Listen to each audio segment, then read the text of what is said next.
Boa tarde, obrigada. Podemos nos sentar.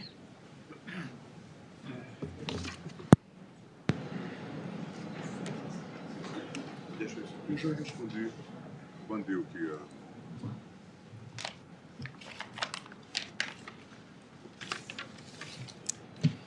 Declaro aberta a 18ª sessão ordinária do plenário do Supremo Tribunal Federal, neste 14 de junho de 2023, cumprimentando os eminentes pares.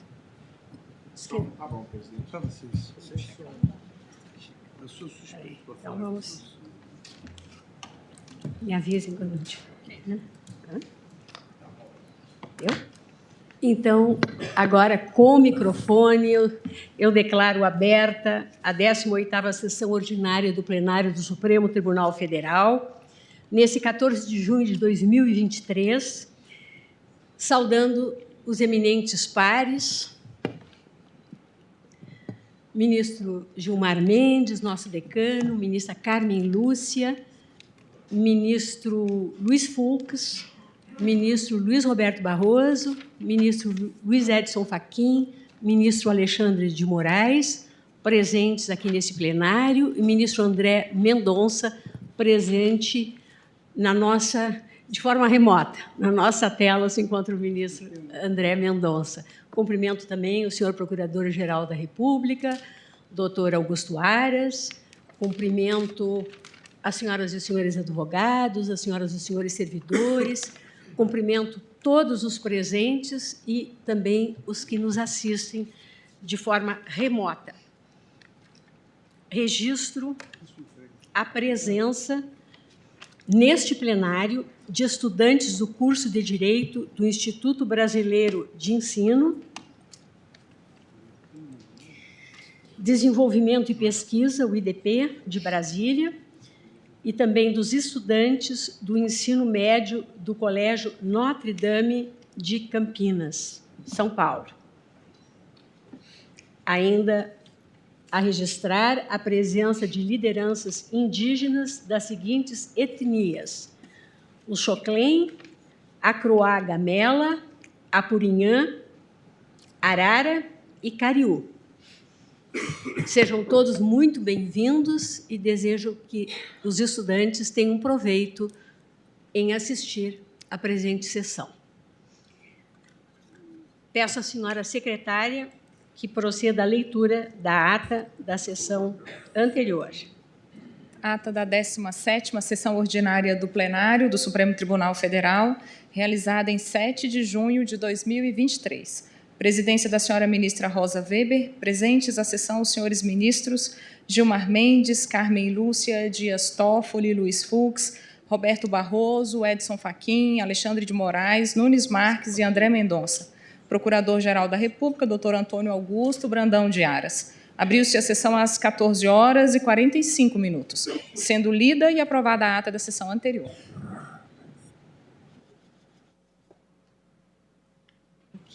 Aqui.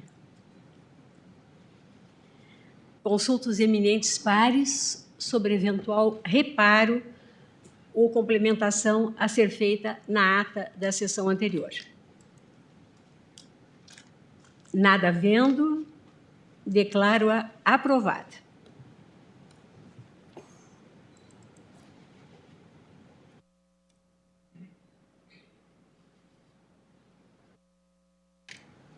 Senhores ministros, senhora ministra, hoje temos também um registro especial.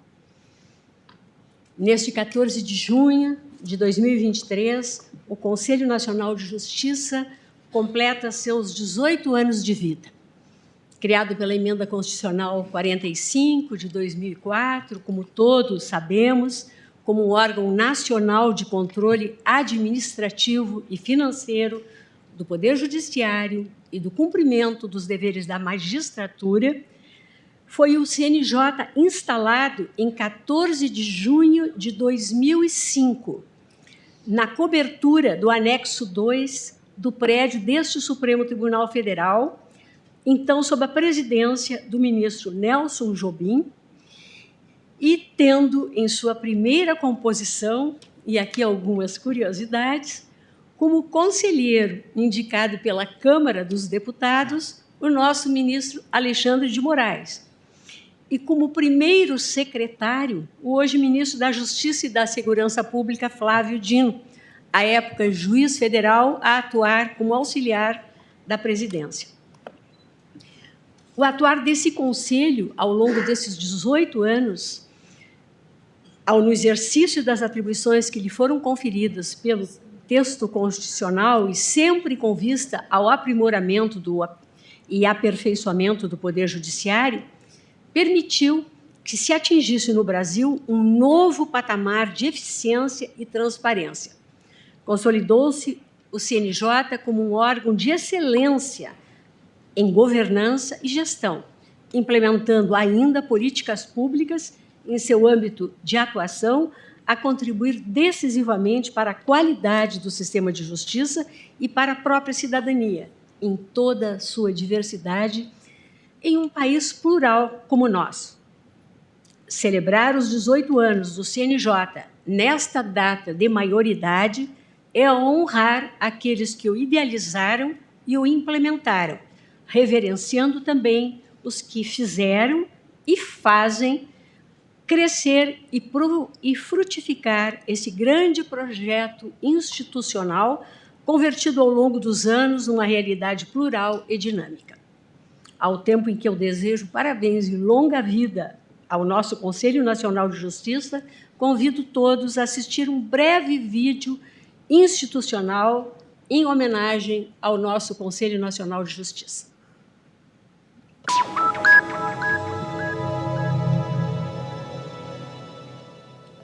Em 18 anos de existência, o CNJ garantiu as condições de trabalho necessárias para o pleno funcionamento do judiciário em todo o Brasil, permitindo que a sociedade seja atendida com presteza e humanidade nas soluções de conflitos.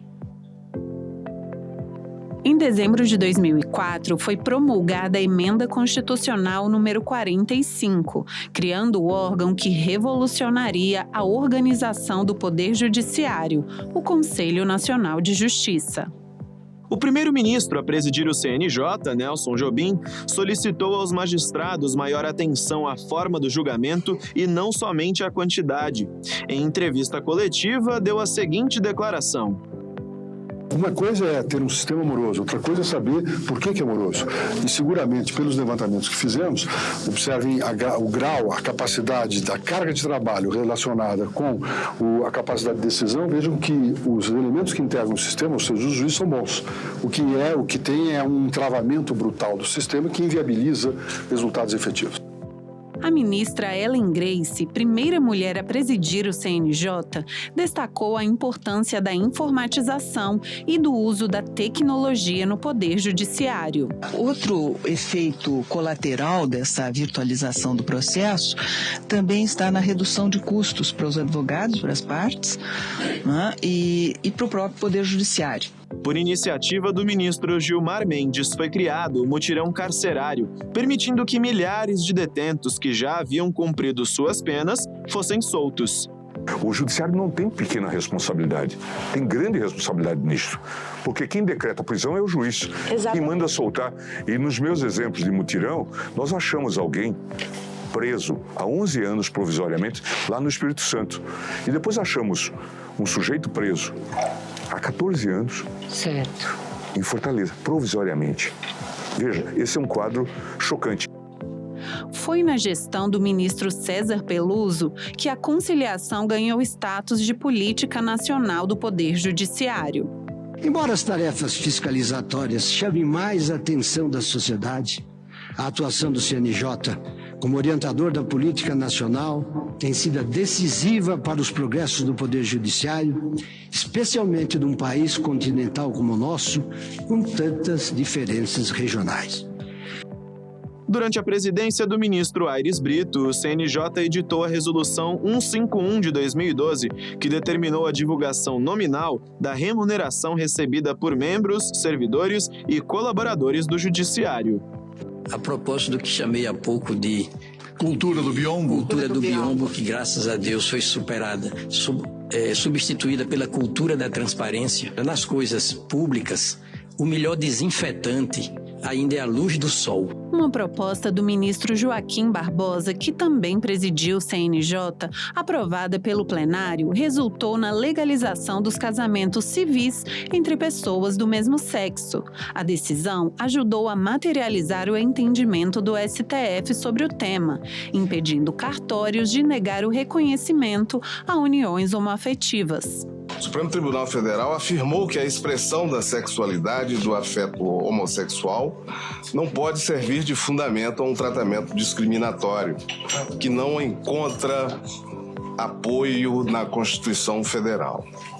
O passo já dado pelo Supremo não pode ser desconsiderado por este Conselho Nacional de Justiça. As audiências de custódia previstas em pactos e tratados internacionais firmados pelo Brasil 30 anos antes foram criadas na gestão do ministro Ricardo Lewandowski.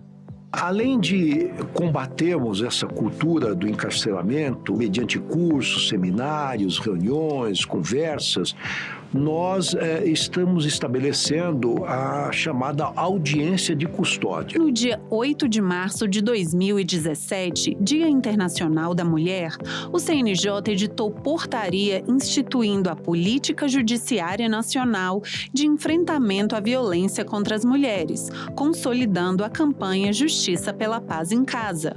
Então, há uma multiplicação de providências sociais que foram sendo tomadas por aqueles que viram algo que não estavam sob os olhos dele, porque a violência contra a mulher ainda é muito invisível. As causas de preconceito contra a mulher, todo mundo prefere não ver. O Pacto Nacional da Primeira Infância, instituído em 25 de junho de 2019 pelo CNJ, foi outro significativo marco na proteção dos interesses da criança, em especial da primeira infância. A criança, e principalmente na sua primeira infância, tem que ser olhada pelo sistema de justiça e pelo poder judiciário como uma sujeita de direitos. E não, muitas vezes, como quem está sendo disputado por familiares, por entidades, por pai, por mãe, por avós. Ela, antes de tudo, é uma sujeita e um cidadão digno e uma pessoa humana. E uma pessoa humana que merece toda a atenção. Por quê? Porque ela ainda está na sua formação. Ao tomar posse como presidente do CNJ, o ministro Luiz Fux apresentou seus 5 eixos de gestão, tendo a promoção do acesso à justiça digital um forte destaque, especialmente em virtude da pandemia de Covid-19. O programa Justiça 4.0 utiliza todo o potencial que a tecnologia pode fornecer justamente para ampliar o acesso à justiça e aprimorar a prestação jurisdicional com redução significativa de custo e aumento da eficiência, sempre em benefício do cidadão. Em sua primeira sessão plenária como presidente do CNJ, a ministra Rosa Weber listou os temas que merecem atenção em sua gestão. Entre eles está o enfrentamento de violações dos direitos humanos, em especial as questões étnico-raciais. Foco nos direitos humanos e meio ambiente. Vida, educação, sobrevivência e convivência humanas. Foco na atividade raiz do judiciário, a eficiência na prestação jurisdicional. É como carinhosamente temos comentado nas reuniões internas da nossa equipe preparatórias da transição. É o CNJ raiz que buscamos reforçar.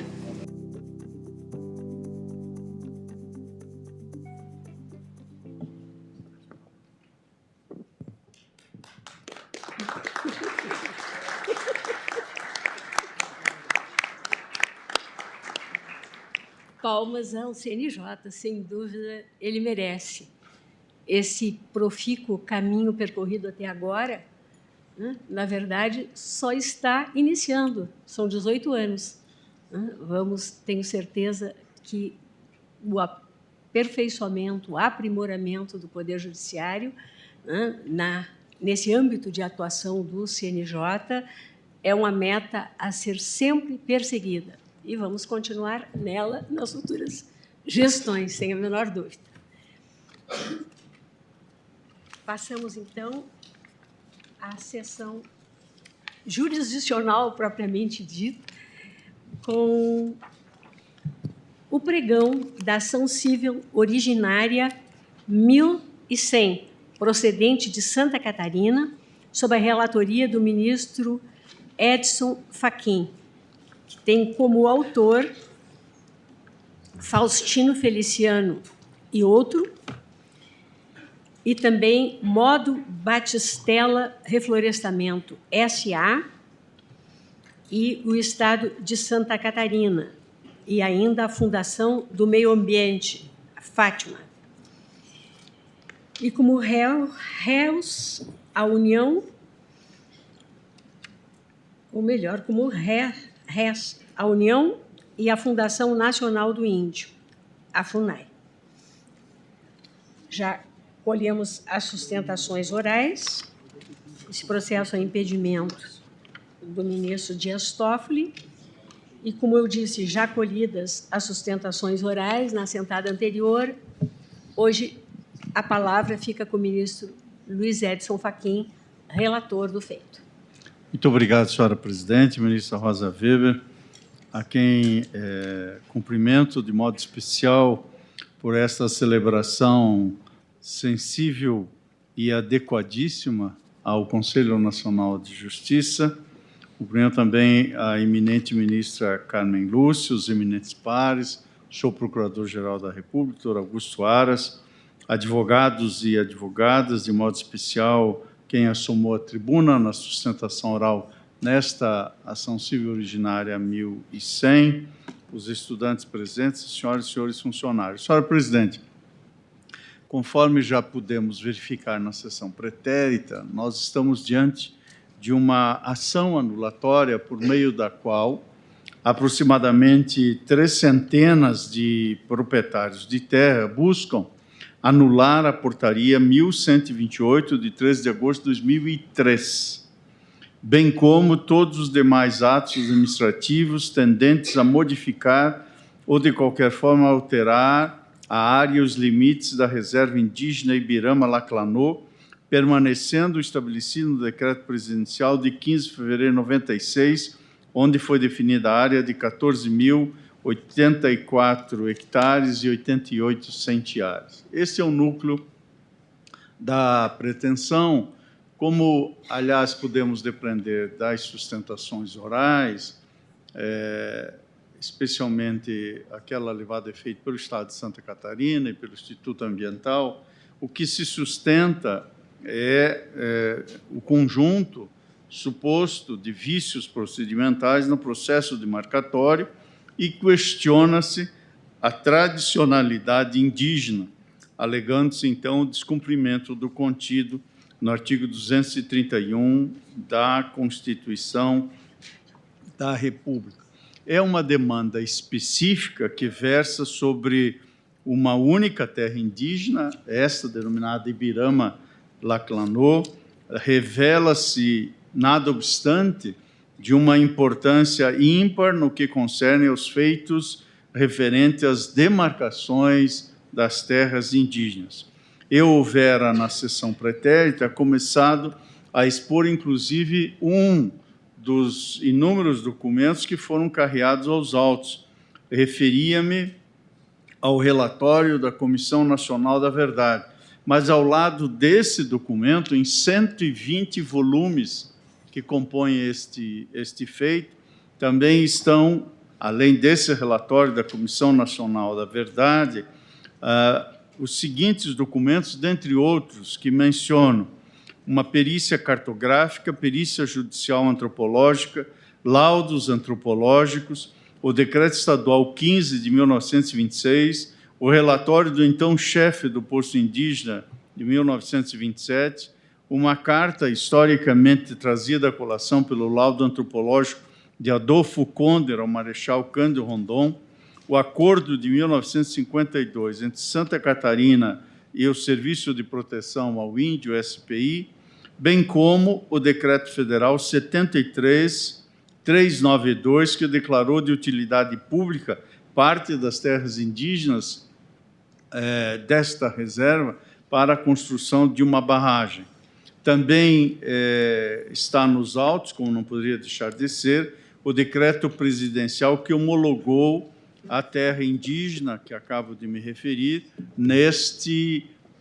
nesta dimensão de aproximadamente 14 mil hectares, bem como a portaria que, em 13 de agosto de 2003, redimensionou a área para 37.108 hectares e 39 centiáreas, a portaria 1128 de 2003 do Ministério da Justiça.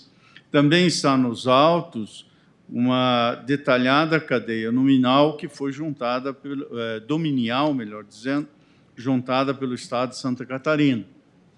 Também foram carreados aos autos pareceres e outros documentos que estão nesses 120 volumes, dentre eles, que examinei também como relator, o parecer 001 de 2017 da AGU e, por evidente, o judicioso parecer da Procuradoria-Geral da República, que opinou pela improcedência da demanda.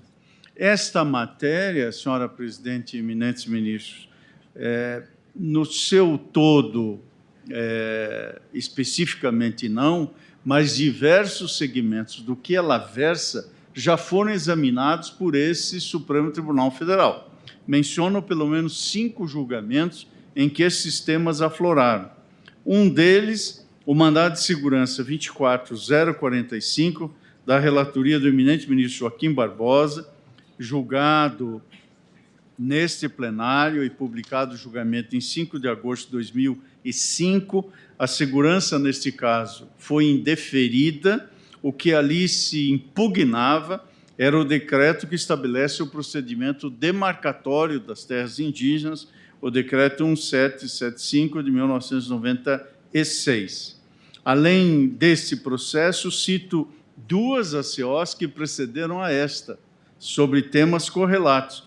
A ACO 312, julgada em 2 de maio de 2012, e a ACO 362, que assentou a necessidade de laudos antropológicos para a determinação da ancestralidade das terras indígenas. Além disso, voltando um pouco mais no tempo, do sempre lembrado e justa e merecidamente lembrado ministro Vitor Nunes Leal, ao julgamento nesse tribunal do recurso extraordinário 44585. E, por derradeiro, em 5º lugar, menciono o julgamento, aqui por várias vezes citado, da PET 33888. Todos esses documentos e esses julgamentos estão escrutinados no voto que foi colocado no plenário virtual a início desse julgamento. Nesse voto, vali-me de algumas lições importantes da doutrina, ou seja, além de julgamentos precedentes, há autores que trataram desta matéria. Dentre os autores que especificamente trataram desse tema, me permito citar Edilson Vitorelli, Manuela Carneiro Cunha, Samuel Barbosa, Carlos Frederico Mares Souza Filho, Liana Min Lima e Silva e Débora Duprá. Além disso, na doutrina, digamos, clássica do direito, também mencionei obra de João Mendes Júnior, Pontes de Miranda e José Afonso da Silva, assim, para dar o panorama que se completou com uma riqueza de amicus curiae, evidenciado também esse conjunto de acervos que enriqueceram a controvérsia pelos amicus curiae, a Defensoria Pública Geral Federal, a Justiça Global, Conectas Direitos Humanos, a Fundação Luterana de Diaconia, o Movimento de Defesa da Propriedade, Dignidade e Justiça Social, os municípios de Cunhaporã e também município de Saudades, a APIB, Articulação dos Povos Indígenas do Brasil, e o Instituto Socioambiental, que também compareceu à tribuna e fez sua sustentação oral. O voto que fiz distribuir a Vossas Excelências tem uma estrutura que está dividida em 8 grandes tópicos, que são os seguintes. Primeiro, o histórico da ocupação da área indígena. Segundo, dos alegados vícios formais do procedimento administrativo demarcatório. Terceiro, da constatação da tradicionalidade da ocupação indígena. Quarto, da não configuração da área como terra devoluta. Quinto, da configuração do esbulho. Neste examino precisamente o que se entendeu a partir da PET 3388. O sexto, da possibilidade do redimensionamento das terras indígenas. O sétimo, compatibilidade da dupla afetação ambiental e indígena. E, por último, a nulidade dos títulos particulares e a indenização que foi deduzida nos autos como pedido subsidiário. Por isso, senhora presidente, digo que o que se analisa na presente lide é, a rigor, um conjunto de consequências trágicas da política indigenista levada a efeito no Brasil, ao menos até o ordenamento constitucional ora vigente. Essa é a configuração da presente demanda e que certamente se repete em diversos outros feitos, sendo inquestionavelmente necessário que essa Corte estabeleça um parâmetro de resolução de tão grave controvérsia. Por essa razão, inclusive, convoquei nestes autos desta CO 1100, em 19 de abril de 2019, audiência de conciliação e diálogo, convidando todos os envolvidos e os amiti curiae a apresentar propostas para eventual conformação de direitos disponíveis em debate na lide, além de esclarecer a este julgador pontos sensíveis em discussão no feito, a trazer uma compreensão mais precisa sobre a situação atual das terras em litígio. Registro a disponibilidade e o espírito de colaboração dos partícipes daquele ato que, com respeito e tolerância, debateram temáticas sob diversos pontos de vista e relativas à tradicionalidade da terra, à participação na definição de políticas ambientais para a região, possibilidades para a composição de questões patrimoniais e indenizatórias, em relação às quais, se não se encontrou um consenso definitivo entre as partes, pelo menos prestaram-se a esclarecer o juízo e a colaborar com a produção da decisão que ora se coloca em julgamento.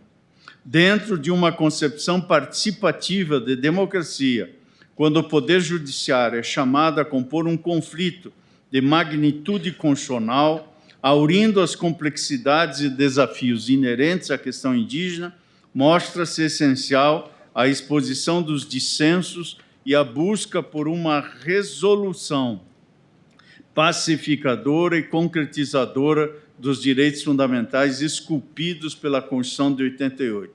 As reflexões levadas a cabo naquela audiência, bem como as diversas manifestações posteriores acerca das propostas surgidas no ato, foram um substrato fundamental para a decisão que passo a expor. E, como disse, senhora presidente, ao longo dos 120 volumes que compõem o presente feito, restou demonstrado que a área em litígio foi ocupada, ao menos até o início do século passado, pelos indígenas da etnia Xoclen. Reside o ponto controvertido, portanto, em saber se a expulsão dos indígenas destas terras de forma forçada permite caracterizar a perda da posse tradicional como sustento inicial, ou se a expulsão violenta da comunidade não descaracterizou a ligação anímica entre os indígenas e a terra, o que faz incidir a tutela disposta no artigo 231 da Constituição Federal. Tenho para mim, senhora presidente, aqui estou, portanto, reafirmando e reiterando o voto que proferi no plenário virtual, que, de fato, a terra indígena é agora denominada Duque de Caxias e é ocupada como demarcada em 1996 pelos povos Xoclen, Caigangue e Guarani, com predominância populacional do primeiro grupo, que ocupava a área de modo tradicional e que buscaram, junto à FUNAI, o reconhecimento de seus direitos constitucionais à posse da área de ocupação tradicional de 37.108 hectares, denominada Terra Indígena Ibirama-Laclanô, pela Portaria 1128 de 2003, em atendimento ao pleito que assim se fez em homenagem ao pleito da própria comunidade indígena para esta denominação. E assim, senhora presidente, no voto de 85 páginas que disponibilizei e chegou inclusive a ser citado da tribuna, enfrentei todos esses tópicos e, de um modo especial, o tema atinente à chamada teoria do marco temporal. Esse é o debate que está posto no julgamento do recurso extraordinário 1.017.361 em sede de repercussão geral. Recurso esse cujo julgamento se iniciou, proferi o meu voto, no qual expressei meu ponto de vista, inaugurada a divergência pelo eminente ministro Nunes Marques, na assentada anterior, proferi o voto após a devolução de vista, o eminente ministro Alexandre de Moraes, tendo sido deduzido pedido de vista pelo eminente ministro André Mendonça. Lá já expressei a compreensão que tenho sobre esta matéria e salientei naquele voto, e repiso aqui hoje, ainda que em síntese, que a proteção constitucional à posse indígena se verifica, quando menos, desde a Constituição de 1934, e a rigor tem relevo em diversas formas e espécies de reconhecimento, inclusive legislativo, da ocupação indígena, desde a época do Brasil colônia.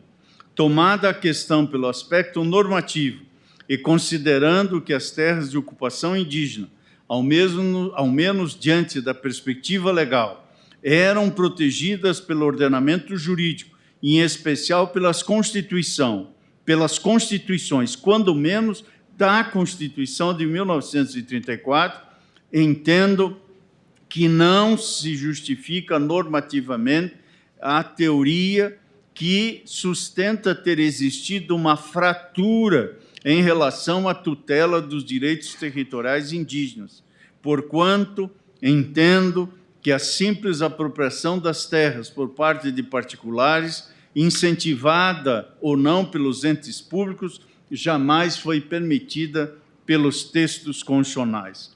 Nessa perspectiva, na qual jamais se constitucionalizou a posse dessas terras por parte de terceiros não índios, não se pode juridicamente inferir do texto atualmente vigente a ilação de que se teriam por legitimados os atos de retirada dos indígenas das terras de posse tradicional.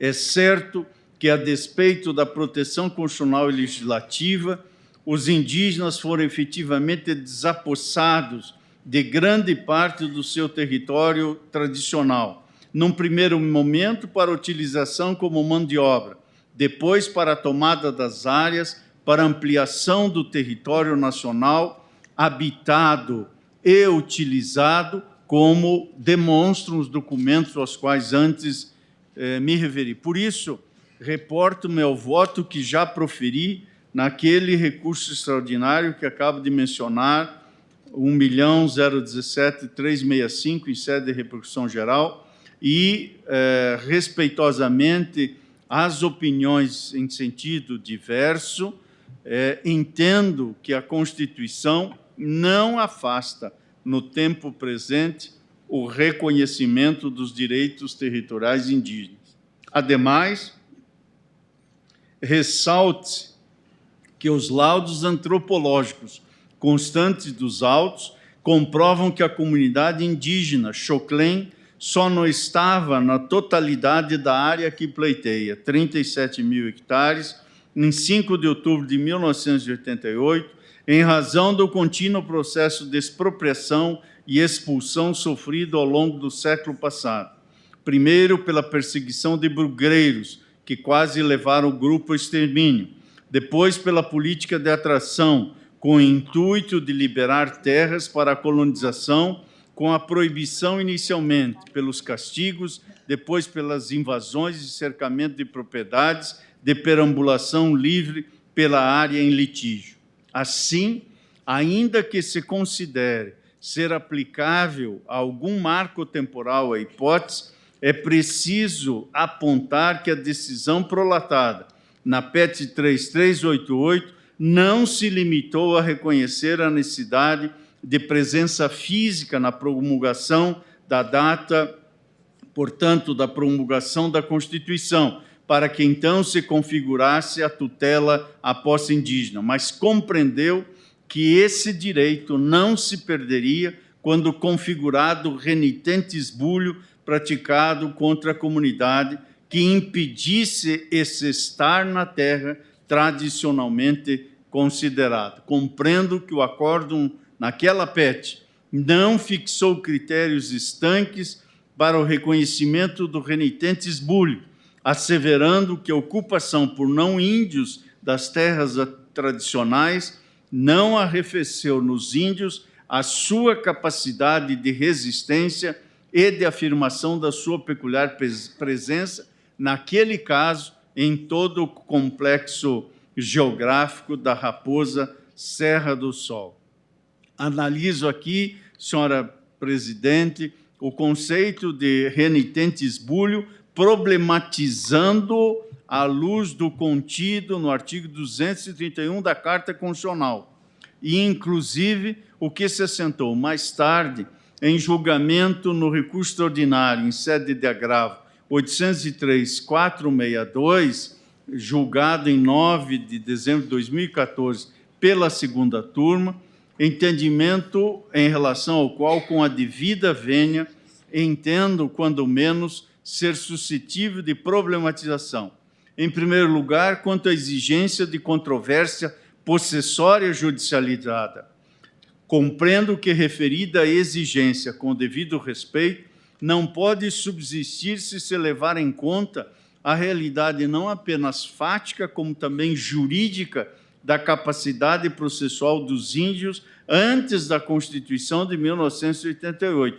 E aqui faço um percurso desde o tempo colonial, passando pelo Brasil da velha e da nova república, pela assimilação do índio à sociedade nacional, pela postura integracionista do Estado brasileiro e que implicava num estímulo progressivo ao abandono da condição de indígena para a aquisição plena da capacidade de possuir direitos. Estou a mencionar isto exatamente, portanto, para afastar esta hipótese, inclusive à luz do conceito de capacidade processual. É claro que alguns dos dispositivos que mencionam no voto não mais subsistem, mas devem ser compreendidos por evidente à luz daquilo que se colocou para interpretar, com todo o respeito, de modo que me parece distante da Constituição, o texto da própria Constituição Federal.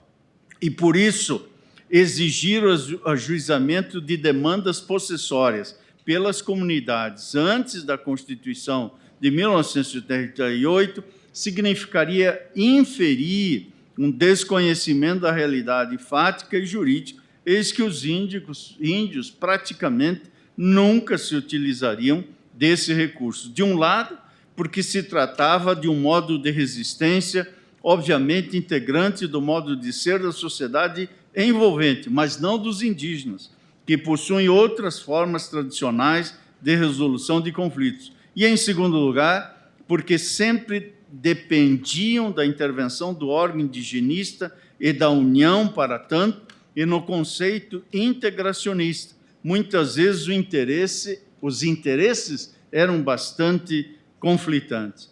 Também ali se suscitou um segundo requisito, ou seja, a necessidade da existência de um conflito materializado por situações de fato a perdurar até a Constituição de 88.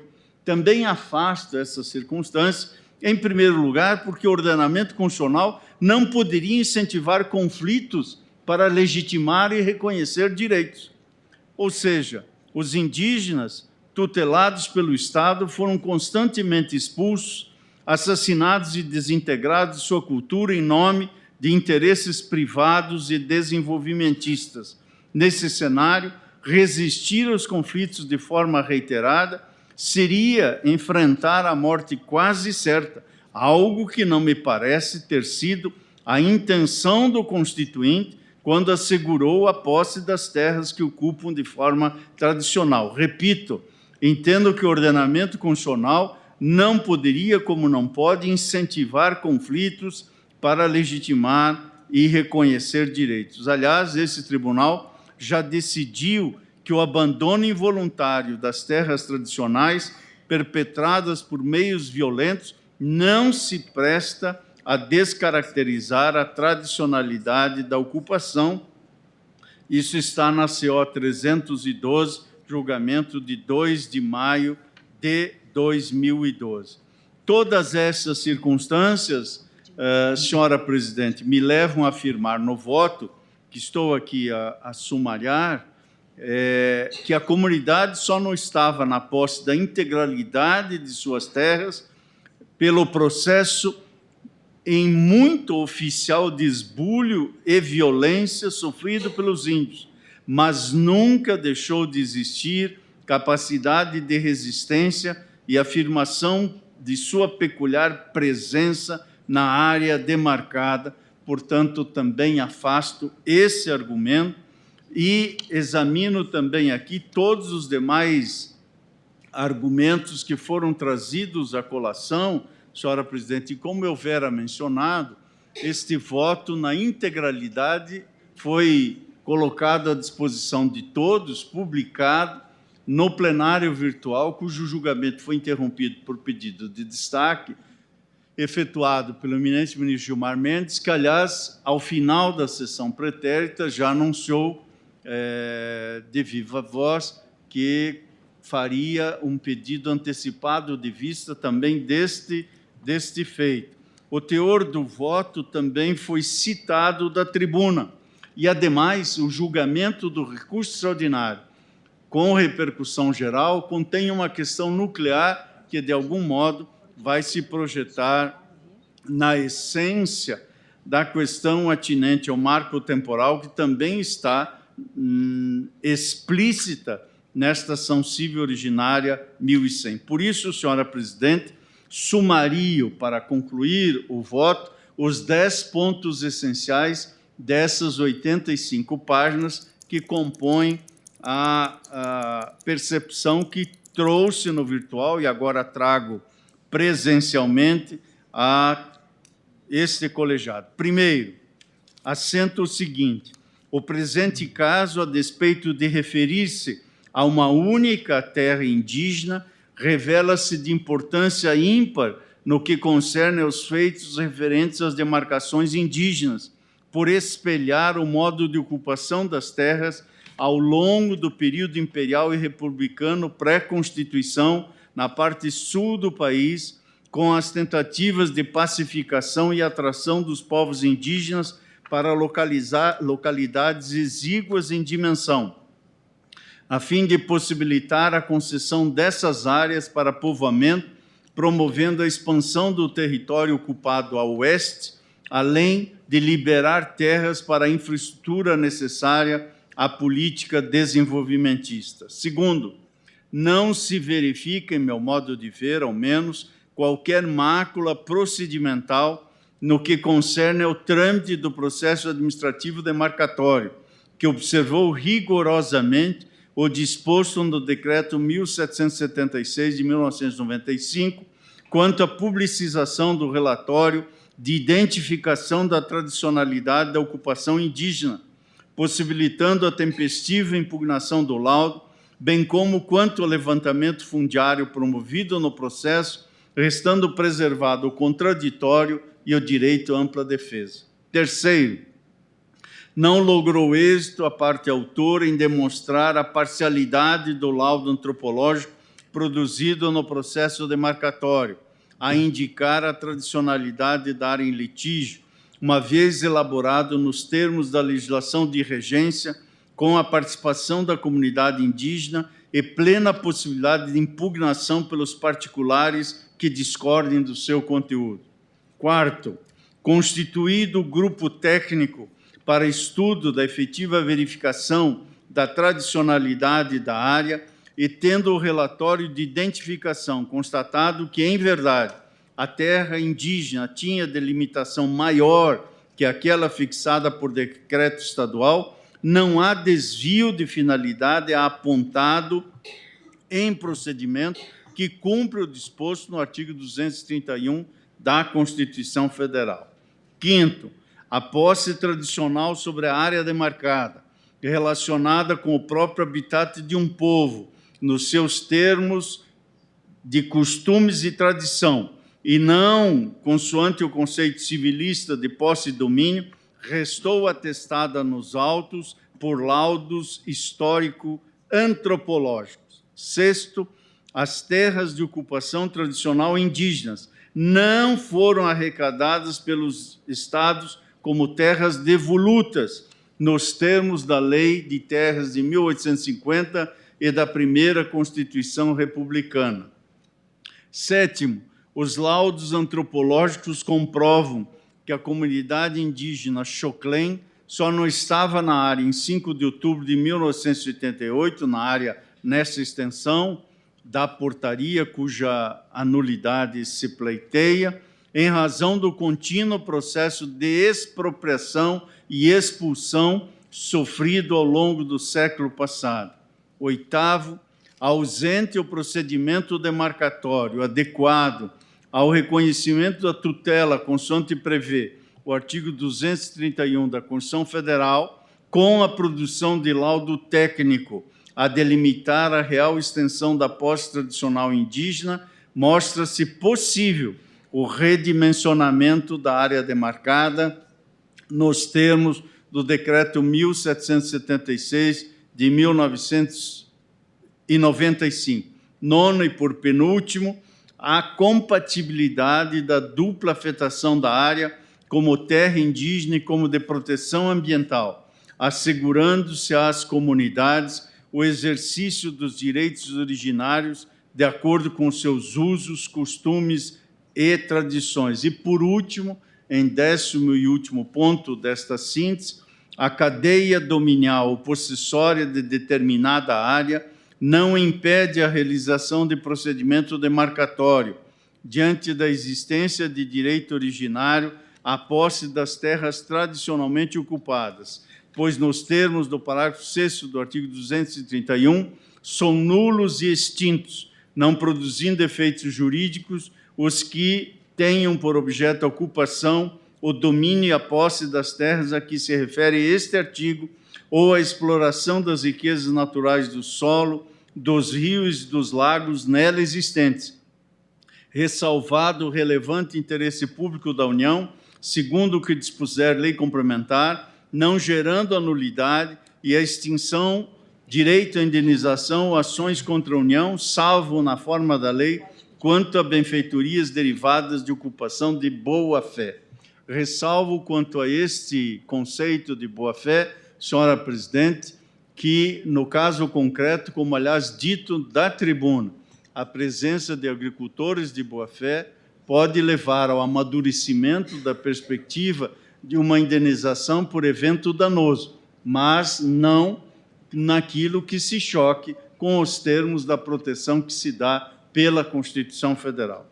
Por isso, senhora presidente, reitero o voto que proferi e proponho a este plenário que esta ação civil originária seja julgada improcedente com a condenação da parte autora ao pagamento definitivo das despesas processuais bem como dos ônus sucumbenciais, fixando os honorários advocatícios da parte ré em 20% sobre o valor atualizado da causa, nos termos do artigo 85, parágrafo 2º do Código de Processo Civil, observado o contido no parágrafo 3º, no artigo 98 do Código, também do Código de Processo Civil, quanto aos requerentes beneficiários da assistência judiciária gratuita. Há um agravo regimental da União que considero, por essa proposição de julgamento, prejudicado.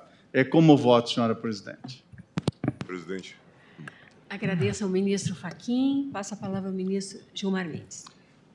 Senhora presidente, conforme tinha adiantado na última sentada, estou pedindo vista dos presentes autos. Faço-o em especial porque a apresentação civil originária trata de temática absolutamente correlata a tratada nos autos do RE 101-7365, não apenas quanto à matéria jurídica de fundo, definição do Estatuto Jurídico Constitucional das relações de posse das áreas de tradicional ocupação indígena à luz do artigo 231 da Constituição, mas também quanto à matéria fática subjacente, dado que esse RE, que tanto o RE quanto esta ACO, versam sobre as terras indígenas da comunidade indígena Xoclém, demarcadas por meio da portaria MJ 1128/2003, sendo as terras tratadas nos autos do RE contíguas às tratadas nestes autos.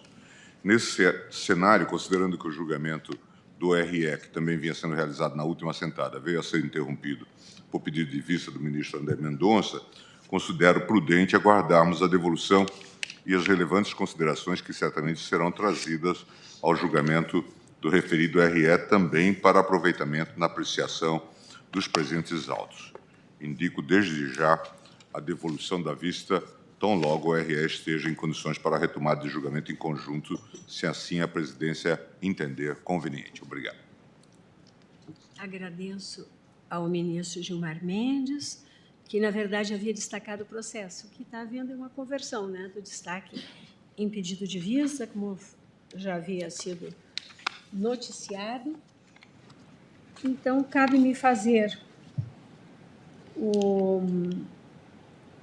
a proclamação do resultado provisório. Ministro Fachin, o voto de Vossa Excelência, a senhora secretária não está localizando, a parte dispositiva seria exclusivamente... Julgamento integralmente improcedente da ACO e condenação da parte sucumbente nas custas, ônus sucumbenciais e honorários advocatícios. Então, após o voto do eminente relator, no sentido da improcedência total do pedido, com os acessórios agora indicados, o eminente ministro Gilmar Mendes converteu o destaque em pedido de vista. Todos aguardam. Seria isso, né? Aguardam os demais.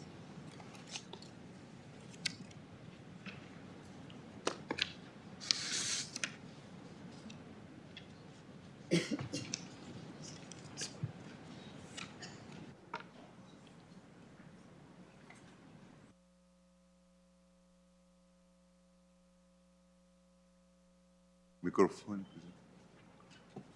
Nós estamos... Agora sim. Chamo a julgamento as ações diretas de inconstitucionalidade 6.298, 6.299, 6.300 e 6.305. Todas sob a relatoria do eminente ministro Luiz Fux. A primeira delas tem como requerente a Associação dos Magistrados Brasileiros e outro. A segunda, o Partido Podemos e outro. A terceira, o Partido Social Liberal. E a quarta, a Associação Nacional dos Membros do Ministério Público, CONAMP.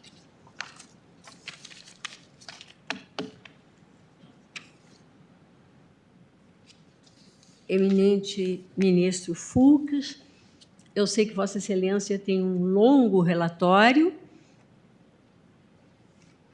Questiono se seria o caso de começarmos agora, porque é um processo minucioso, depois suspenderíamos para o intervalo regimental, onde todos nós temos audiências marcadas, e depois retornaríamos para Vossa Excelência complementar o relatório. Seria possível? Está ótimo, está ótimo. Então, Vossa Excelência está com a palavra para o relatório.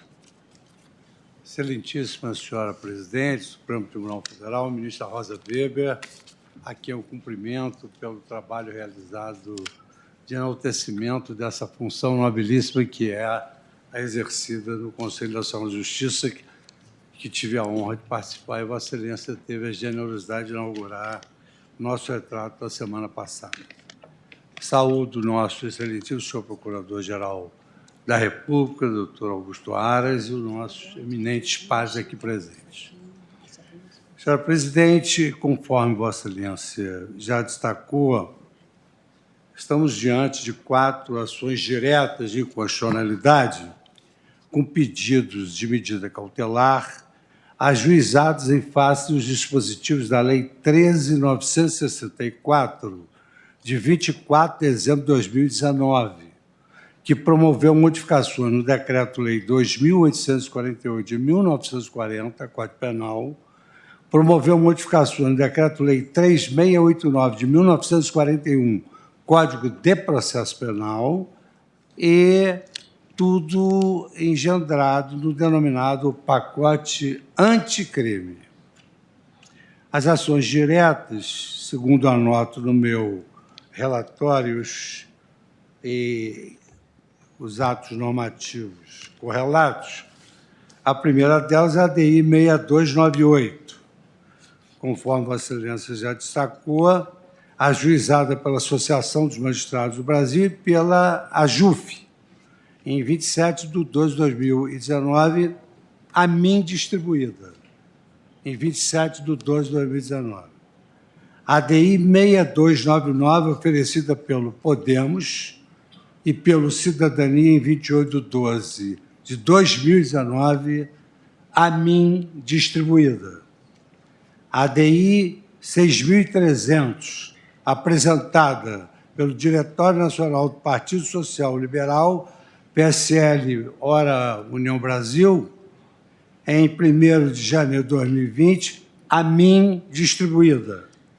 A DI 6305, interposta pela Associação Nacional dos Membros do Ministério Público CONAMP, em 20 de janeiro de 2001, a mim distribuída. No conjunto dessas demandas, a Egrégia Corte, são impugnados em suma, item 1, o chamado juiz das garantias, disciplinado nos artigos 3A a 3F do Código de Processo Penal. 2, a alteração do procedimento de arquivamento do inquérito policial, disciplinado no artigo 28-cap do Código de Processo Penal. 3, acordo de não persecução penal, previsto no artigo 28A, inciso 3º e 4º, e parágrafos 5º e 7º, 8º do Código de Processo Penal. Ainda, em termos de impugnação, a previsão de que o juiz que houver tomado conhecimento da prova ilícita ficará impedido de proferir sentença, nos termos do artigo 157, parágrafo 5º do Código de Processo Penal. Ainda em termos de impugnação, obrigatoriedade de realização da audiência de custódia no prazo de 24 horas, cuja inobservância, salvo motivação idônea, acarretará a soltura do preso, conforme previsto no artigo 310, parágrafo 4º do Código de Processo Penal. E 6º, talvez o dado mais expressivo, a lei com tantos dispositivos, prazo de vacatio legis, 30 dias, para a entrada em vigor, estabelecido no artigo 20, é só para esclarecimento da Egrégia Corte, esse prazo de vacatio legis impunha a entrada em vigor da lei no dia 23 de janeiro de 2020, que era exatamente o período do recesso forense. Para tornar didática a compreensão do que é que se impugna, eu vou fazer uma leitura dos artigos impugnados. Então, o Decreto-Lei 3689, de 3 de outubro de 41, Código de Processo Penal, ele passa a vigorar com as seguintes alterações. Juiz das garantias. 3A. O processo penal terá estrutura acusatória, vedada a iniciativa do juiz da fase de investigação e a substituição da atuação probatória do órgão da acusação. 3B. O juiz das garantias é responsável pelo controle da legalidade da investigação criminal e pela salvaguarda dos direitos individuais, cuja franquia tenha sido reservada à autorização prévia do Poder Judiciário, competindo-lhe especialmente receber a comunicação imediata da prisão nos termos do inciso 42, caput do artigo 5º. Receber o auto de prisão em flagrante para controle da legalidade da prisão, observado disposto no artigo 310. Zelar pela observância dos direitos do preso, podendo determinar que este seja conduzido à sua presença a qualquer tempo. 4. Ser informado sobre a instauração de qualquer investigação criminal. 5. Decidir sobre o requerimento de prisão provisória ou outras medidas ou outra medida cautelar, observado o disposto no parágrafo 1º deste artigo. 6. Prorrogar a prisão provisória ou outra medida cautelar, bem como substituí-las ou revogá-las, assegurado no primeiro caso o exercício do contraditório em audiência pública e oral, na forma do disposto neste Código ou em legislação especial pertinente. 7. Decidir sobre o requerimento de produção de prova antecipada de provas consideradas urgentes e não repetíveis, assegurado contraditório e ampla defesa em audiência pública e oral. 8. Prorrogar o prazo de duração do inquérito, estando investigado preso, em vista das razões apresentadas pela autoridade policial e observado o disposto do parágrafo 2º deste artigo. 9.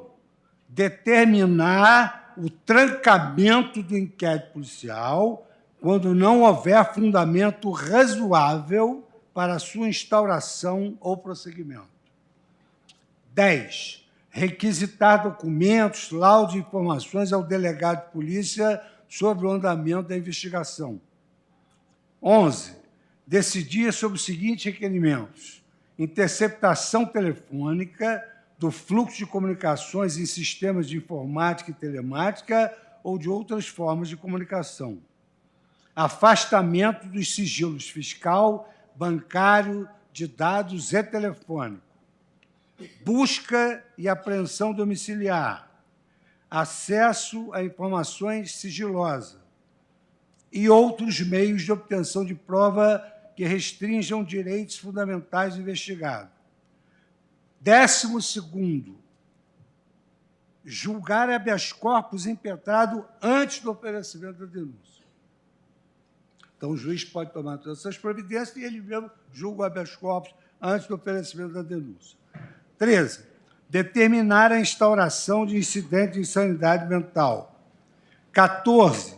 Decidir sobre o recebimento da denúncia ou queixa nos termos do artigo 399 do Código deste Código, ou seja, o Código de Processo Penal.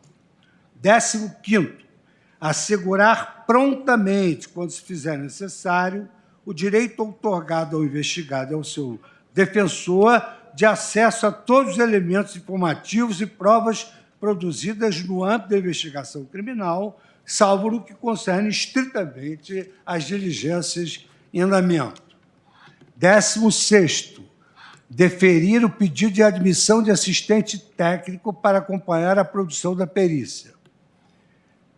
17º, decidir sobre a homologação de acordos de não persecução penal de colaboração premiada quando formalizados durante a investigação.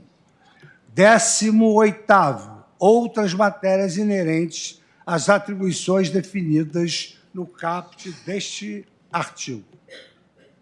Parágrafo 2º.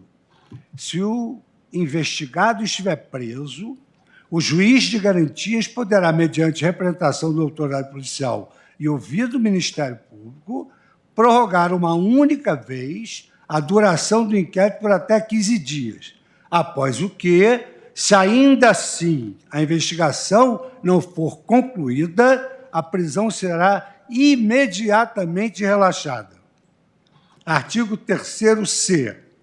A competência do juiz das garantias abrange todas as infrações penais, exceto as de menor potencial ofensivo, e cessa com o recebimento da denúncia ou da queixa na forma do artigo 399 deste Código. Parágrafo 1º. Recebida a denúncia ou queixa, as questões pendentes serão decididas pelo juiz da instrução e julgamento. Parágrafo 2º. As decisões proferidas pelo juiz das garantias não vinculam o juiz da instrução e julgamento que, após o recebimento da denúncia ou queixa, deverá reexaminar a necessidade das medidas cautelares em curso no prazo máximo de 10 dias. Parágrafo 3º. Os autos que compõem as matérias de competência do juiz das garantias ficarão acautelados na secretaria desse juízo à disposição do Ministério Público e da Defesa, e não serão apensados aos autos do processo enviados ao juiz da instrução e julgamento, ressalvados os documentos relativos às provas irrepetíveis, medidas de obtenção de provas ou de antecipação de provas que deverão ser remetidos para pensamento em apartado. Parágrafo 4º. Fica assegurado às partes o amplo acesso aos autos acautelados na Secretaria do Juízo das Garantias. Fica assegurado às partes. Artigo 3º-D.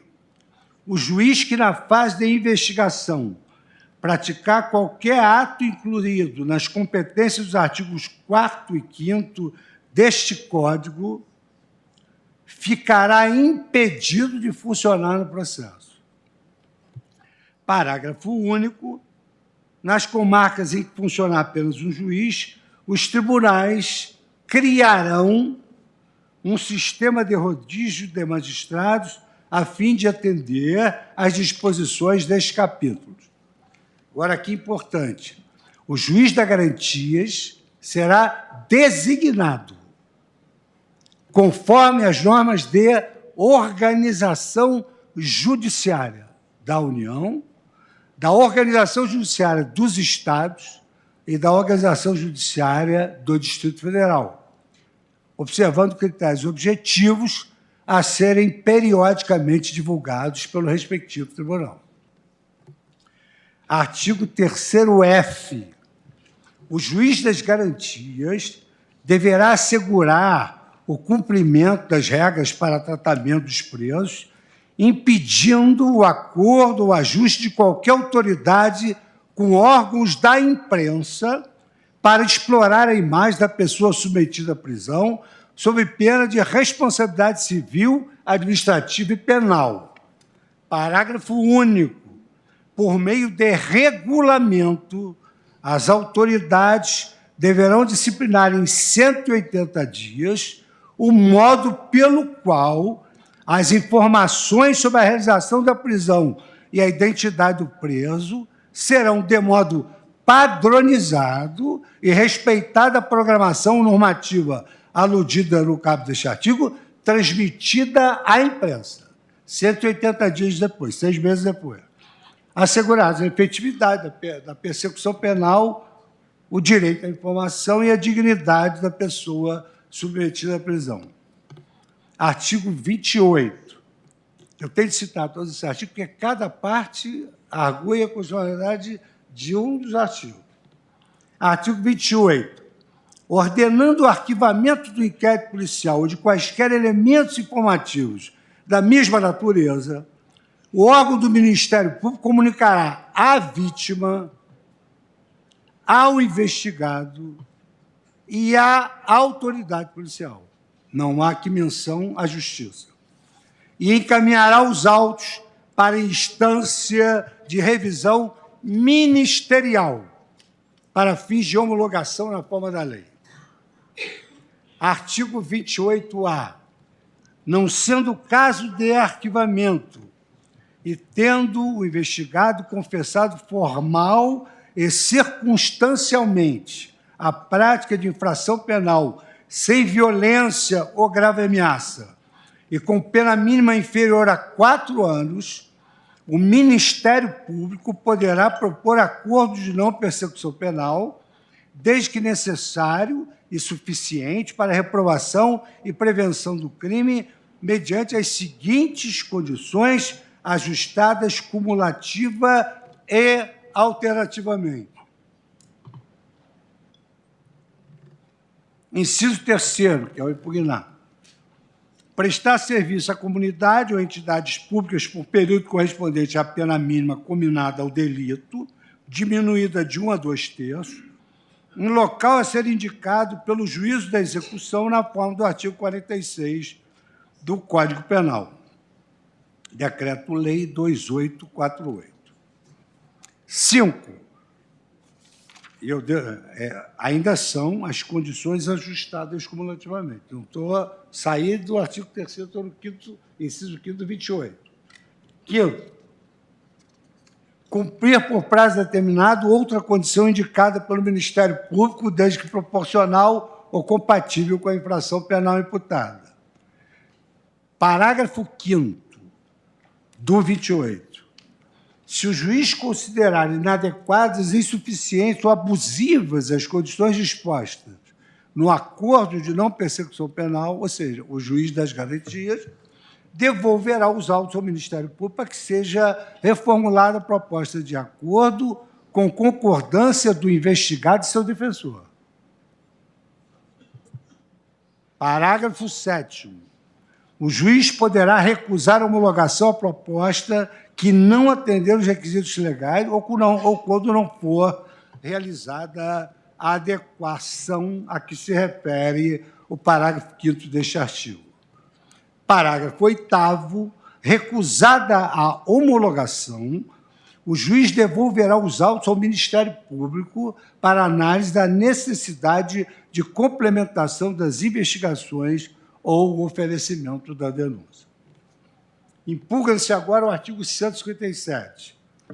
No parágrafo 5º, o juiz que conhecer do conteúdo da prova declarada inadmissível não poderá proferir a sentença ou acordo. Artigo 310. Após receber o auto de prisão em flagrante, no prazo máximo de até 24 horas após a realização da prisão, o juiz deverá promover a audiência de custódia com a presença do acusado, seu advogado constituído ou membro da Defensoria ou membro do Ministério Público, e nessa audiência o juiz deverá, fundamentadamente, aí não foi objeto de impugnação. Parágrafo 4º, quer dizer, uma lei é para se aplicar do Rio a Belém do Pará, por isso da impugnação. Parágrafo 4º. Transcorridos 24 horas após o prazo estabelecido no caput deste artigo, a não realização da audiência de custódia sem motivação idônea ensejará a ilegalidade da prisão, a ser relaxada pela autoridade competente, sem prejuízo da possibilidade de imediata decretação de prisão preventiva. Artigo 20. Esta lei entra em vigor após decorridos 30 dias de sua publicação oficial. Na petição inicial da ADI 6298, que foi editada em 21 de janeiro de 2020, a AMB e a AJUF impugnam, em primeiro lugar, desses artigos que eu li, os artigos 3A a 3F do Código de Processo Penal, modelo de juiz de garantias adotado, introduzidos pelo artigo 3º da Lei 13.964, e 2, o artigo 20 da Lei 13.964 de 2019, que fixou a vigência de 30 dias a contar da sua publicação. Quanto ao juiz das garantias, as associações defendem a sua inconstitucionalidade formal por afronta ao artigo 24, inciso 11º e parágrafo 1º da Constituição Federal, uma vez que as normas de controle da legalidade da investigação criminal e inquérito policial se enquadrariam com procedimentos em matéria processual, cuja competência legislativa é concorrente entre a União, os Estados e o Distrito Federal. Assim, a competência da União se cingiria ao estabelecimento de normas gerais e aos Estados, ao Distrito Federal e à própria União a fixação de normas suplementares em suas respectivas leis de organização judiciária, inclusive com a criação de novos cargos por iniciativa legislativa privativa dos tribunais, nos estritos termos do artigo 96, inciso 1º, a linha D, inciso 2º, B e D, e artigo 110 e 125, parágrafo 1º, da Constituição Federal Brasileira. Apontam, paralelamente, vício da inconstitucionalidade formal por afronta ao artigo 93 da Constituição Federal de 88, uma vez que a criação do juiz das garantias, classe própria de juiz, com competência definida e restrita à fase de investigação criminal, exigiria a edição de lei complementar de iniciativa do Supremo Tribunal Federal no âmbito do Estatuto da Magistratura. Sustentam ainda violação ao princípio do juiz natural, artigo 5º, inciso 53 da Constituição Federal de 88, decorrente da inobservância da unicidade e indivisibilidade do juiz, que representa uma cláusula pétrea do regime constitucional brasileiro.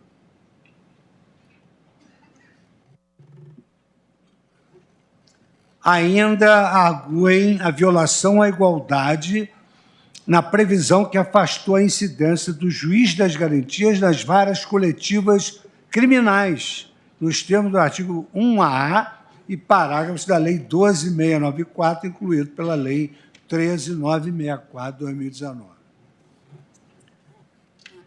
Por fim, eles sustentam que o juiz das garantias afrontaria também o artigo 169, parágrafo 1º da Constituição Federal de 88, considerando que não há como dar execução à nova lei sem provocar aumento de despesa com a criação de cargos e órgãos do Poder Judiciário, além do aumento de gastos com deslocamento de juízes sem a devida previsão orçamentária, como exige a Constituição Federal.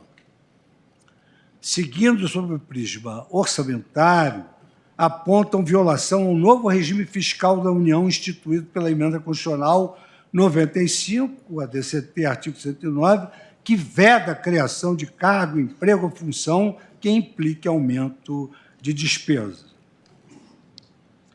Sob o ângulo da eficácia das normas constitucionais, eles alegam que se trata, essa lei, de uma norma geral de eficácia contida, que depende necessariamente da edição de leis estaduais e federal destinada à criação das varas e dos cargos.